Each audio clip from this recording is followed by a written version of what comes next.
Ladies and gentlemen, welcome to episode number 4 of the Sensational Experience here on the NoDQ.com YouTube channel. I am, of course, the Pennsylvania sensation, Greg Cherry. We have more of your questions to answer this week, so let's get right into them. First of all, this question comes from Dylan Hadrell, one of those, on YouTube. His question is, who would you like to see win Money in the Bank, and when would you like to see them cash in? Well, for those of you who watched the old Coast to Coast shows with me and Jeff, you'll notice that I picked Baron Corbin to be a future WWE champion this year. So Baron Corbin would be my pick to win Money in the Bank. I said back in January he'd be WWE champion by the end of the year, so I'm thinking perhaps SummerSlam time frame or maybe a SmackDown exclusive pay-per-view. I don't think he'll cash in Money in the Bank the same night like Ambrose did. But I'm thinking he's going to win, hold on to the briefcase for a while, and maybe, perhaps at TLC, cash in and become the new WWE champion. So I'm going to say Baron Corbin wins Money in the Bank. TLC is when he will cash in. Next question comes to us on Twitter from Slow Motion, at Slow Motion for you. Slow Motion for you. Slow Motion for... Never mind. Anyway, his question is, do you think Triple H is worthy of just wrestling at WrestleMania? He's no Hulk Hogan, The Rock, The Undertaker, Stone Cold, Shawn Michaels, John Cena, or even Brock Lesnar. I'm sick of him. The thing with Triple H is he still puts on good matches, and he runs the company. So, can you really argue if he just wants to wrestle once a year? And let's be honest, would you want him wrestling more often than that? Would you want him in the center of the storylines? Him being off TV and letting everybody else have their chance is perfectly fine. And Triple H just uses WrestleMania to put over other guys. Which, there's nothing wrong with that. I mean, him winning at WrestleMania anymore, there's no point to it. So, him doing what he's doing, what he did with Roman Reigns, as much as nobody cared for it, and what he did with Seth Rollins, and what he did with Daniel Bryan, too, a few years ago. That was perfectly fine. He did what he needed to do.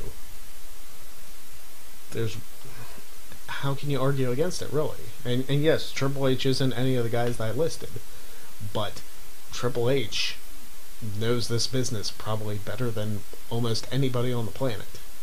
So I'm not going to fault Triple H for just wrestling at WrestleMania. Would I like to see him wrestle more? Honestly, I think he's done what he needs to do. He can run NXT, and when that date comes, he can run the big ship as well.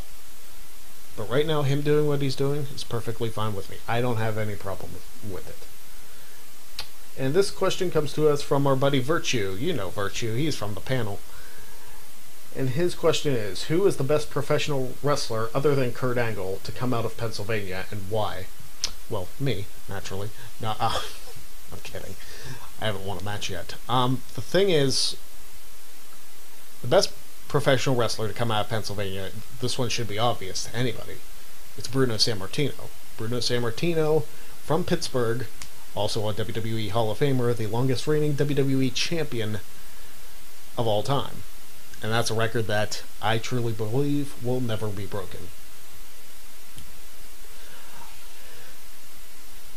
Bruno Sammartino held the WWE Championship only twice, but he held it for a combined, 11 years? I mean, there are guys' careers who don't last as long as he held the championship. Bruno Sammartino, by far, is the greatest wrestler to come out of Pennsylvania who is not named Kurt Angle. Now, if you want me to go with somebody other than Bruno, I would have to sit and think about it. I could go with some indie guys that I know. I could go with... I wouldn't even know where to start, honestly. But if you want to go for the best professional wrestler not named Kurt Angle to come out of Pennsylvania, it would be Bruno Sammartino. I mean, he is the living legend. He really helped draw professional wrestling 50 years ago. It's probably 50 years ago. 50, 60 years ago. Around that time frame. And you know what? He's 70-some years old, and he could probably still whoop on everybody. Have you seen the shape he's in? He is in ridiculous shape. Bruno Sammartino. That's my answer. Alright. That was a quick 3 questions. You guys can send in more questions to me. I'll do another Q&A show next week. Holding off on the Extreme Rules show until the weekend of Extreme Rules. Extreme Rules isn't even up next. Backlash will be next. That'll be a fun show to do because Backlash goes back further than just last year's pay-per-view. It was an old Attitude Era pay-per-view, so that should be fun to come up with some great Backlash moments and matches.